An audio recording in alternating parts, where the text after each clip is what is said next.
Jet tempur JF-17 standar hasil kerjasama Pakistan dan China tengah naik daun di pasar senjata global. Dengan harga yang jauh lebih murah dibanding jet tempur buatan Barat, pesawat ini mendadak menjadi incaran banyak negara berkembang. Namun, kesuksesan itu justru menghadirkan tantangan baru. Pakistan terancam kewalahan memenuhi permintaan yang datang bertubi-tubi. Dalam beberapa bulan terakhir, Pakistan mengaku menerima permintaan JF-17 dari sedikitnya 5 negara. Irak, Bangladesh, dan Indonesia secara terbuka menyatakan minat. Sementara Arab Saudi dan Libya disebut tengah menjajaki kemungkinan pembelian.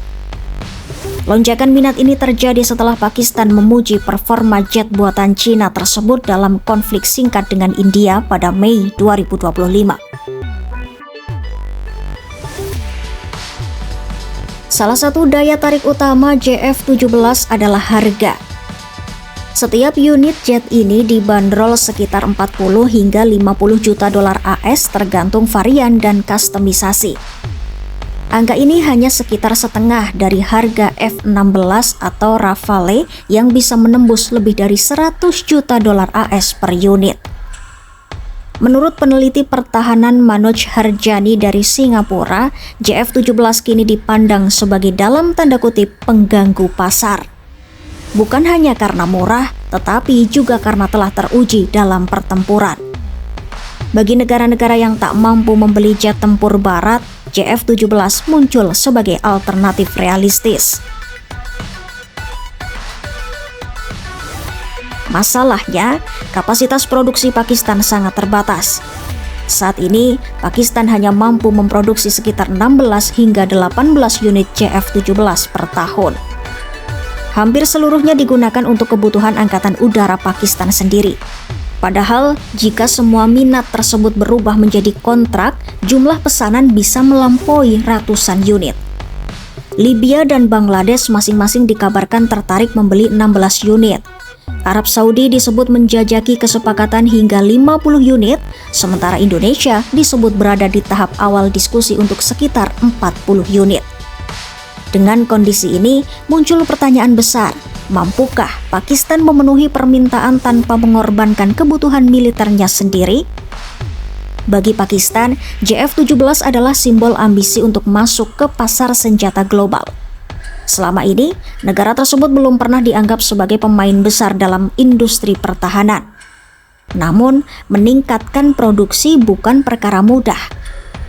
Dibutuhkan investasi besar untuk memperluas lini produksi, sementara kondisi keuangan Pakistan dinilai belum cukup kuat.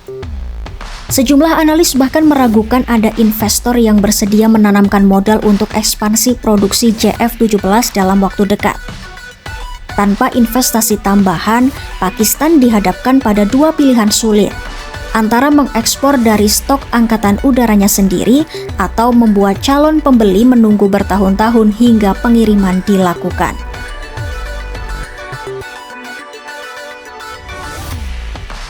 JF-17 bukan sepenuhnya buatan Pakistan.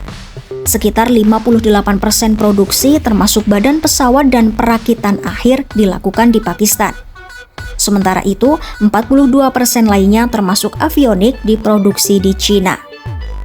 Karena merupakan usaha patungan, setiap penjualan harus mendapat persetujuan kedua negara. Jadwal produksi pun harus disepakati bersama, membuat prosesnya lebih rumit dibandingkan jet yang diproduksi satu negara saja. Belum lagi masalah rantai pasok. Mesin JF-17 diproduksi oleh perusahaan Rusia Klimov yang kini terkena sanksi internasional. Kondisi ini berpotensi menghambat pasokan suku cadang di masa depan.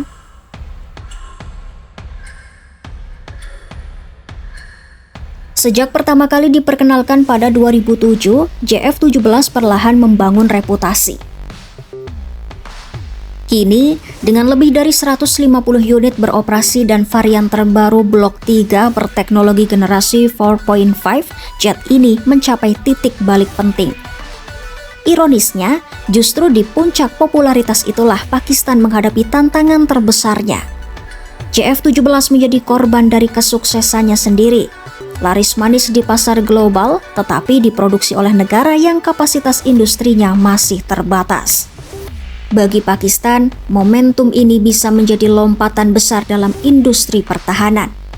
Namun tanpa kesiapan produksi dan pendanaan, kesuksesan JF-17 beresiko berubah menjadi peluang yang sulit diwujudkan.